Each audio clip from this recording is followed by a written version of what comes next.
women of color particularly, but I think sort of African American women in America have learned that, no needs. So I don't need anything and I don't need anyone. And how that's become as a survival strategy Or related to the Georgetown research that's come out of that about adultification. So I'd be interested to hear what you both of you think about that and any thoughts on that. so it's interesting because I feel like it's a double-edged sword, right? We have been in, because of the environment, situations where kids have been latchkey, they've had to take care of other siblings in the household as a part of the whole collective of this family unit.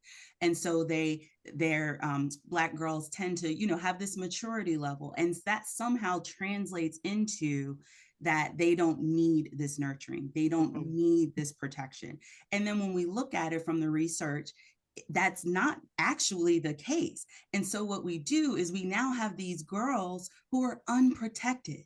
They're unprotected. And what does that feel like? The weight of that, again, but I can't say it because I don't have the space or the voice, right? So they're walking around unprotected, but also functioning in this level that is more adult, more mature. And then how do the adult systems around portray that? Oh, she doesn't need any help. She doesn't need any support. And while I know my population is on the younger end, Marsha, I am for sure that you see those women then show up after having that narrative spoken to them, after living that experience of not feeling protected.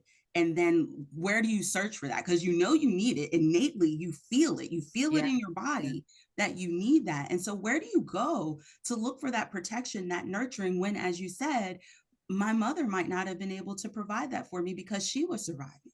Right. And what her, her generational truth was. She's surviving. And so how do I then get this protection that I know I innately need and deserve as a child? As a 13-year-old, I'm being looked at as an 18-year-old or a young adult, and not fully, the adults around not fully understanding just the neuroscience behind it. Like, it doesn't matter what that environment has kind of caused or encouraged that girl to perform at whatever that level, because it does come at it does feel like a little bit of a performance. But Yes.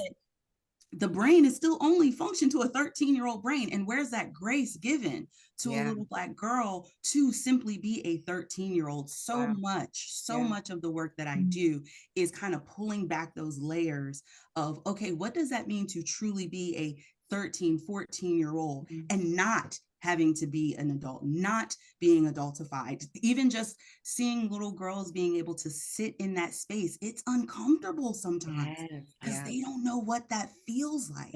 And so the beauty of what we get to do is really allowing that space to just exist as the child.